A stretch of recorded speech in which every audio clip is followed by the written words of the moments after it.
Alright, this is Mudita here. This is PRpHD here. I don't know why we're pointing at each other. I'm pointing at you when I said I was trying to go like this, but like, yeah. Well, whatever. This is Mudita here. This is PRpHD here.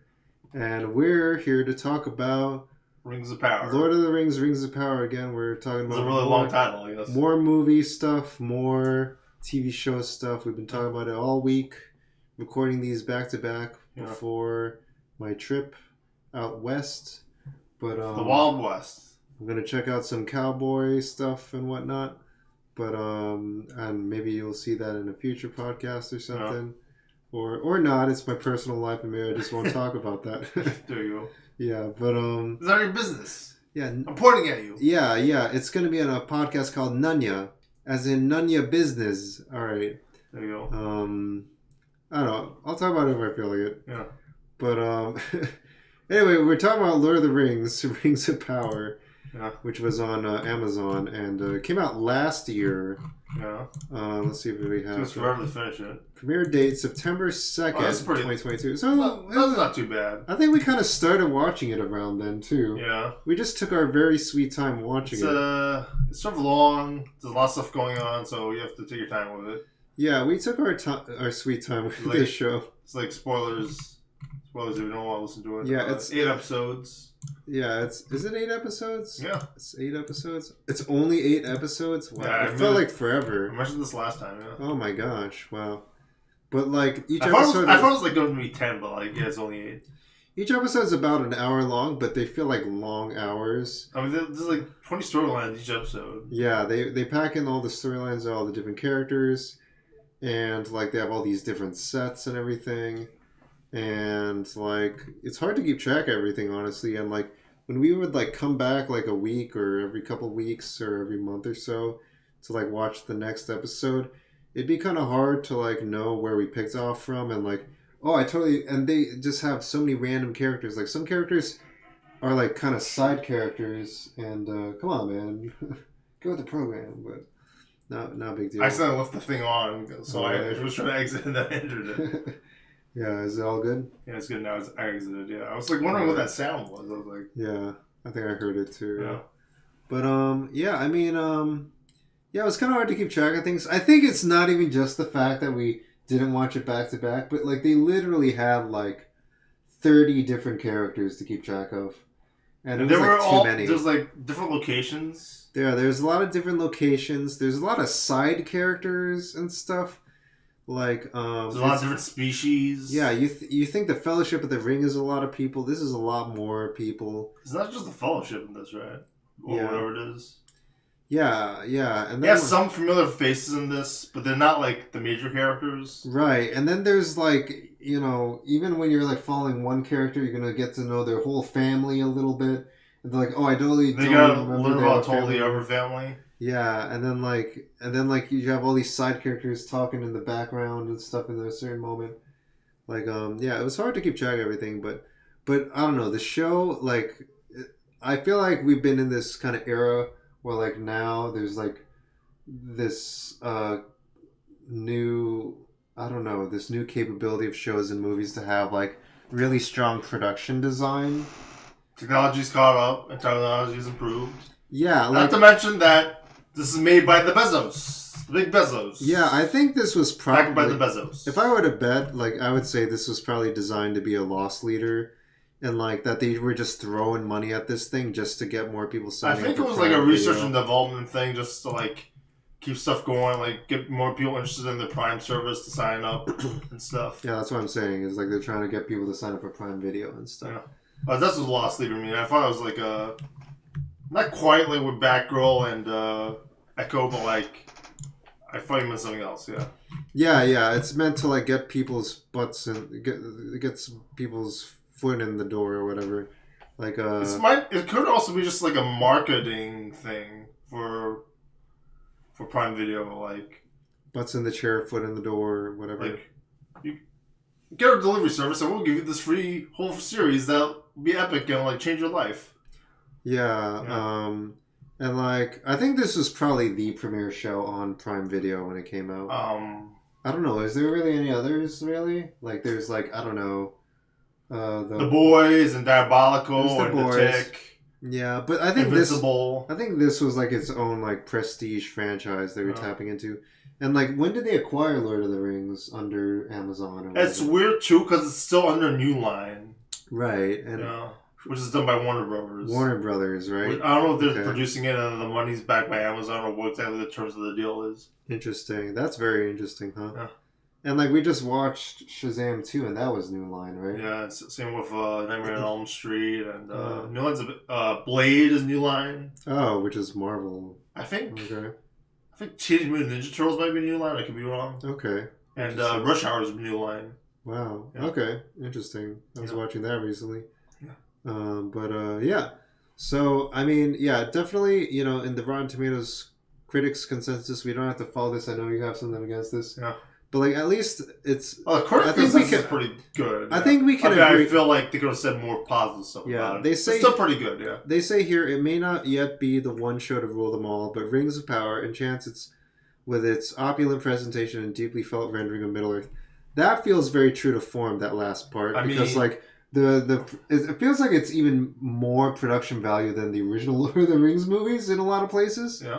And like the dialogue, the full rendering of Middle Earth and its characters and the story and its effects. Yeah, like the makeup and the special effects and the visuals and like the writing, like the lyrical dialogue that like feels like it really captures like the grandiose kind of like writing style of like of J.R.R. Tolkien, and like it's almost like poetry when they'll just say a random metaphor, like a dwarven metaphor that like sort of captures the moment, or an elven metaphor, or like just like every little moment of dialogue is just like little nuggets of like really interesting stuff. And yeah, and like they have all the different groups of people in Middle Earth that they represent here. That feels like very like, oh, you are entering this new fantasy realm and stuff. So you can't really put a price on that, honestly, in some ways. But yeah, I don't know. You can't get that elsewhere. Did you want to say something? I feel like I interrupted you. I probably interrupted you. What would you consider the one show to rule them all, if any? In this time period, in terms of like rings, in terms of like Lord of the Rings franchises, or what? Out of best TV show the last few years, or like streaming show, yeah. I have no idea. Probably like what comes to mind is Succession or something along that level, or like whatever. Game of Thrones. Game like of Thrones, Cards, I guess, is a probably big one. Yeah, I don't know. I guess we're just saying a bunch of HBO franchises. Watchmen HBO. Watchmen HBO is probably one. Beat it. That would probably. I feel like like this show had more to juggle, and this show's a lot longer. Like there's gonna be like 7 seasons and stuff. Yeah, if I were to compare this show to Watchmen HBO, well, this show's not finished yet. Yeah, that's true. Yeah. But like, yeah, even comparing it what's happening so far to like Watchmen HBO, I feel like Watchmen HBO is like really cohesive and has like really deep themes and stuff. This feels like more of a fantasy thing where it's like you go on a jaunty adventure and stuff. There's a superhero versus social political commentary. Yeah, it's not about like political commentary that makes you. I don't think this makes me think too much, really. To catch up with everything it does. Yeah, in terms of like keeping up with the different plot lines and stuff, it's pretty like you have to keep up with that. Yeah. But it's not like trying to like make like these like political statements about our current day and age or something through this metaphor or something. I feel like maybe a little bit of that through like some of these things, but I feel like they're sort of structured similar, like they all build up to the end of the show or season. Yeah, I mean, like, talk about twists and turns in this show. Should we even talk about it? I don't even want to give away anything. Any of them? I can't even say that. I don't want to give away anything, but the last two episodes are really good. There's a lot of stuff unfolding through. I mean, to not give away, like... It just sort of feels sudden. Like I don't know if they hinted at that earlier. I'm not going to give away any major twists or whatever, but, like, even throughout the first couple of episodes and through the whole season, there's like a lot of mystery going on, like who's this person, who's that person, how'd they end up here, what's going on with this and that. So like there's things that you're wondering about, and like you're like always wondering like where's this all leading, where's gonna be certain players and stuff like that, who's gonna be where. And there's a lot of mystery involved in this show, but and I think it pays off really nicely. We don't want to get into it, I know, and I feel like we're just like antsy. I do feel like we just itching to like talking about spoilers, but I feel like they got some pretty good twists in here. I do feel like it's the end of watching HBO, except you don't have that whole beginning where it's like what's going. You feel like more into it than like the beginning of watching HBO, where you're like, what's going on with Oklahoma and the like America conquering Vietnam and stuff. Like, and this show is like it doesn't like scare you away from the show and then bring you back in. Like this show, like you're stuck in the whole time. Yeah. Outside of maybe like it not being the same crew, it sort of has like that Secrets of Dumbledore, Fantastic Beasts sort of sequel series going on with it. Yeah. Yeah. Even to some extent, just because I'm PRpHD, like different Power Rangers, Super Sentai, Kamen Rider series.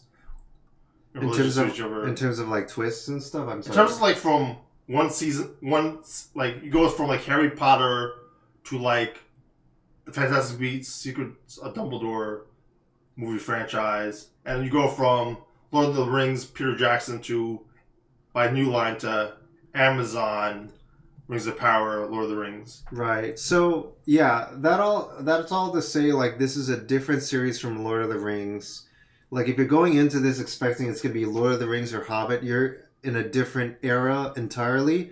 Literally, the premise of this show is that it takes place thousands of years before the events of Lord of the Rings and The Hobbit. Lord of the Rings and The Hobbit happen in the era of J.R.R. Tolkien's universe called the Third Age of Middle-earth.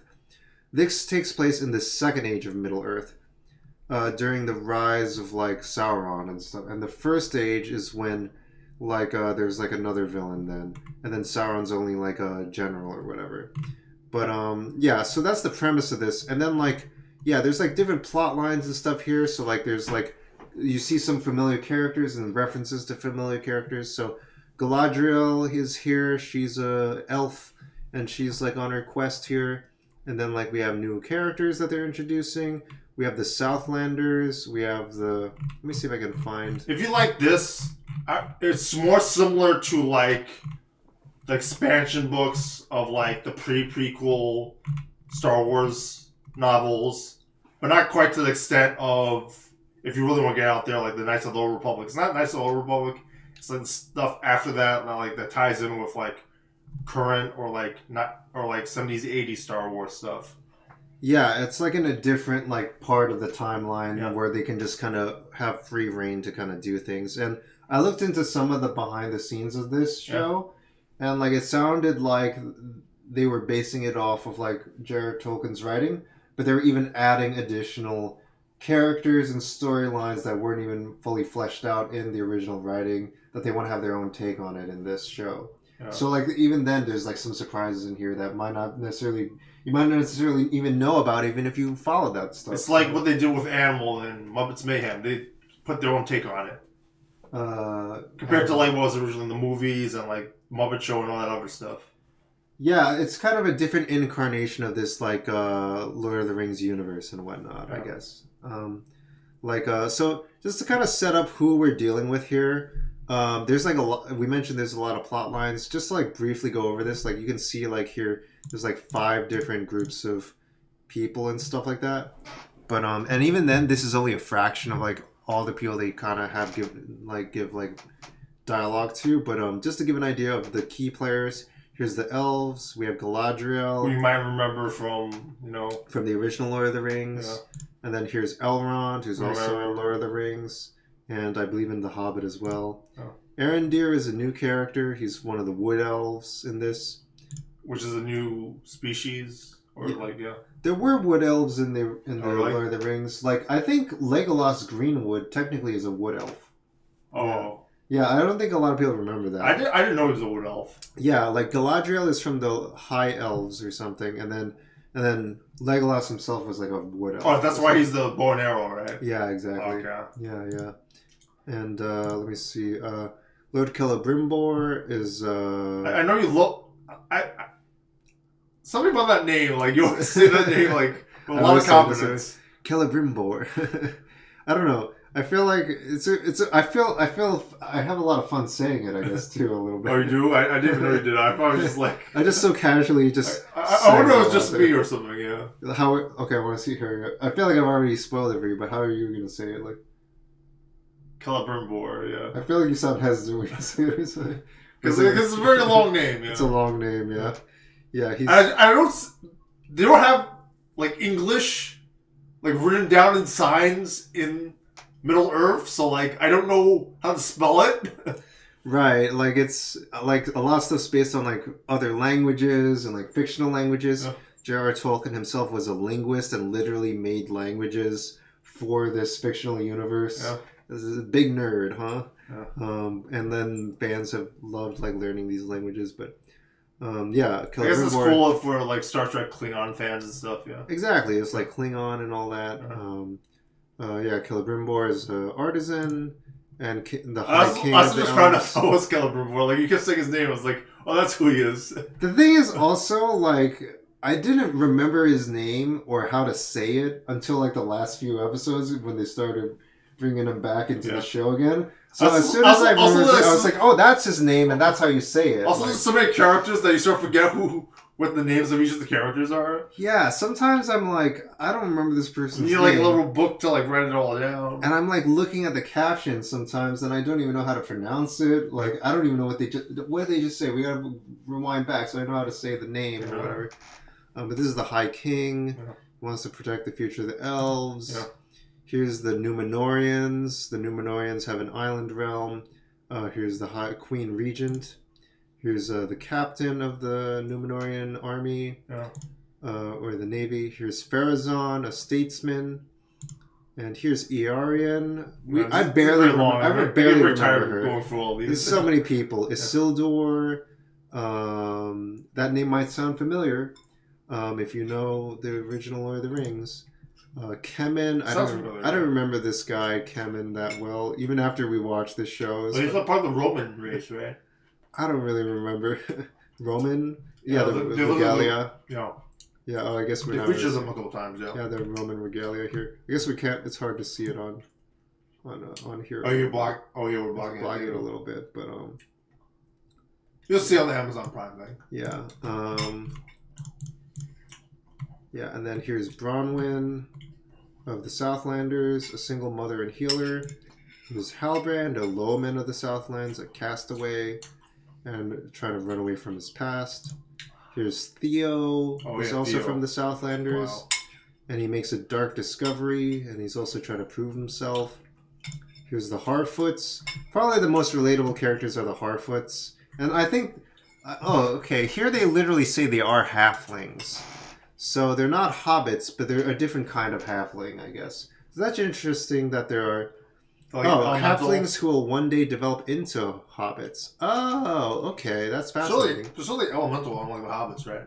Yeah, it makes sense that they're like precursors to hobbits, I guess. They were basically hobbits the whole time I was thinking about this, but their aesthetics were different. Their tribe felt different, how it was set up. But it makes sense that they were. Like, I was thinking of them as basically as hobbits, just like with more leaves and twigs and stuff. But it makes sense that they become hobbits later on. Here's Poppy, the best friend. Here's Largo, the father. Here's all the family members of Nori and stuff. Here's Marigold, the mother. Here's Sadok, the trail finder of the Harfoots. Cool guy, very cool guy. Got wisdom of generations. It's cool. We got like a whole bunch of like a diverse cast of actors. Yeah, exactly. I think that's a great thing they have in this show. Maybe we can move this camera a little bit here. You're on the bottom or something. Yeah, here we go. I'll lock that again.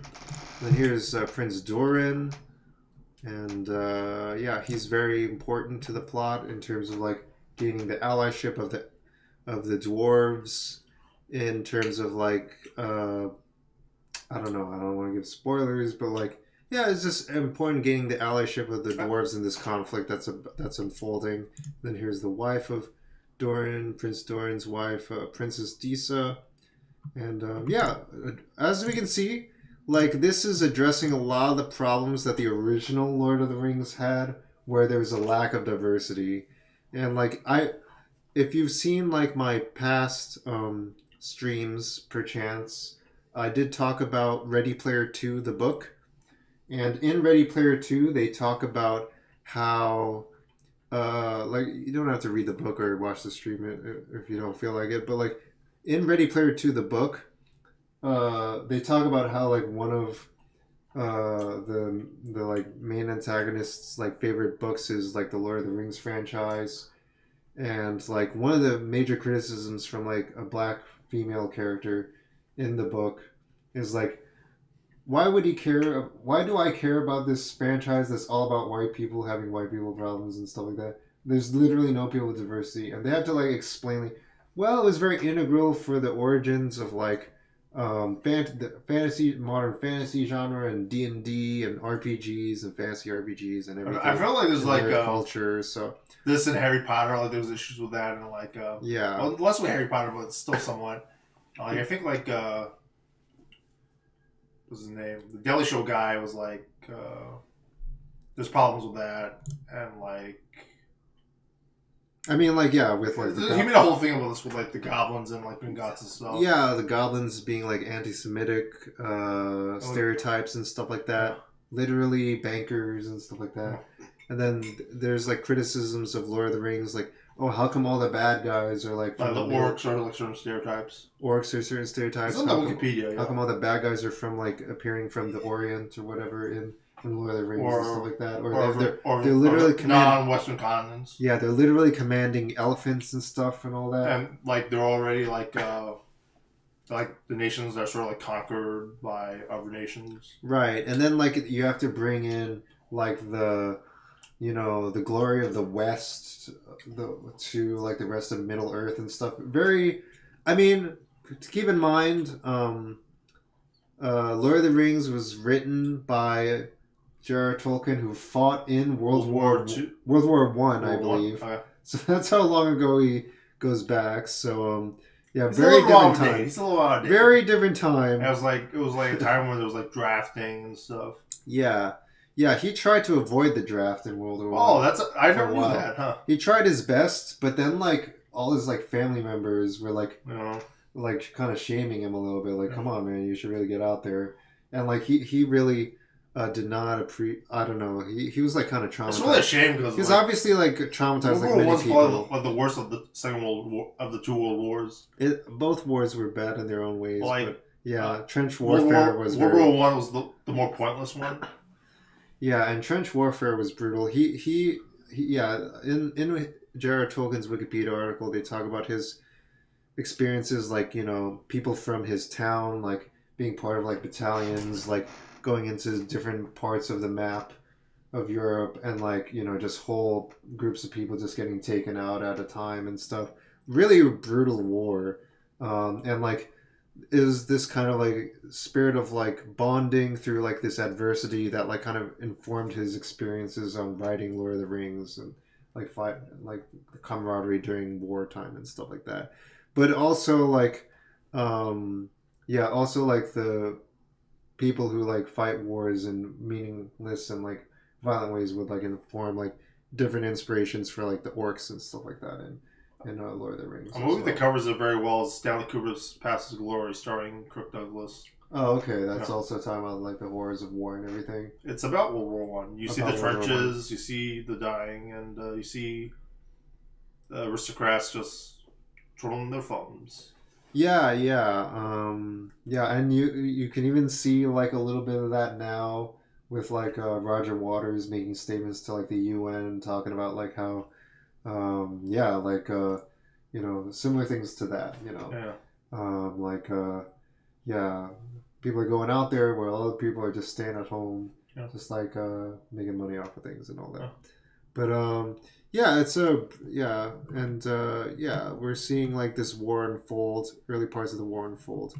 But yeah, this is the lore of it. It takes place you can really dive into this lore really deeply. You don't have to. You can watch the whole show without needing to dive into this, but it's kind of fun. It's like people like 5 years old, like follow Hobbit, Lord of the Rings, and they don't know any of this stuff. It's fine. Yeah, they really invest. It seems like It's good that like you can do both. Yeah. Yeah, on this landing page here on Amazon, as much as like, I have criticisms of Amazon, like the team behind like building this landing page, it's implicitly marketing, but it's also like really kind of fun to dive into all this lore and everything, after you've watched the show or maybe during watching the show, like.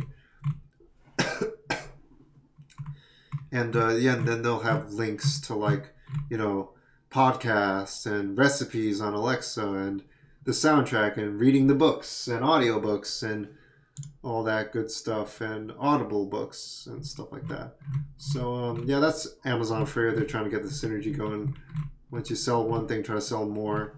Yeah, we should probably cut soon. I'm about to sneeze. Yeah, I keep coughing now. Yeah, all right. But I don't know if we're gonna come back from a break or. I think we covered all we need to cover. I think we covered pretty much everything. We might come back. If not, that's it for now. All right. But all right. Hope you had a good time. Check it out. I think it's worth checking out. Definitely one of Amazon Prime's How They Start Out series. Yeah, I'm excited. One of the J.R.R. Tolkien's How They Start Out series, and the end is like one of the best endings for like a season or whatever ever. Yeah, I really want to see what happens next. There's still a lot of questions left unanswered, but there's still, I don't know. I think the payoff at the end was, I thought I was. This is what we think about when we think about streaming wars, like shows like this. Yeah, and and I can already feel all the things it's setting up for future seasons. I hope they pick it up for future seasons. Yeah, it's very interesting because like I didn't look it up, but or maybe we did like earlier on. But like I think they filmed this like during pandemic, but it wasn't a big deal though because like they filmed in New Zealand, so like there was no pandemic there. Right. Oh yeah. New Zealand was one of the places on Earth that like did not have pandemic, and it's also like where they filmed a lot of the original Lord of the Rings stuff. Anyway. Yeah. And there's no Peter Jackson in this also. Yeah, and. I mean, this like it feels like they had access to a place. Was it all green screen? Like, are they actually right next to each other? No, they're really next to each other because there was a pandemic. It feels like they made this in a place where they had free reign to just build sets and like stuff have like that. Real people there, not like Quantumania, where they had like real people on these huge sets and stuff. Yeah, huge crowds of people all together and everything. Yeah. It takes very little compromise. It's hard to, if you didn't see this taking place in 2022, you might not even realize that this was filmed during pandemic or whatever. Like it just feels like it was probably one of the best working conditions for actors and film crew, cast and crew and stuff. Also during pandemic. It also might have been cheaper to do it there too, because like I remember like the whole thing with Disney, Aaron just going to Disney and New Zealand was like it was cheaper than filming in California. Yeah. I'd bet that was like 20, 30 years ago, so things might have changed. Yeah. But I mean, they got the crew out there, and they got to make a great show. Yeah, if anything, check it out for the production and historical value. And I like this is a piece of history. Yeah, and I like the storytelling also, and it might be a little hard to follow, but but it's only because of how complex it is. I think I liked it a lot. I enjoyed it. I recommend it. Yeah, me too. I felt like it was less limited than Encanto, but like it felt great. Yeah, that's all I have to say. Okay, cool. Yeah. All right. Then that's this is PRpHD out, and then this is Mudita Hard out, and we'll see you next time. Happy watching. Happy watching. All right, take it easy. Take it easy.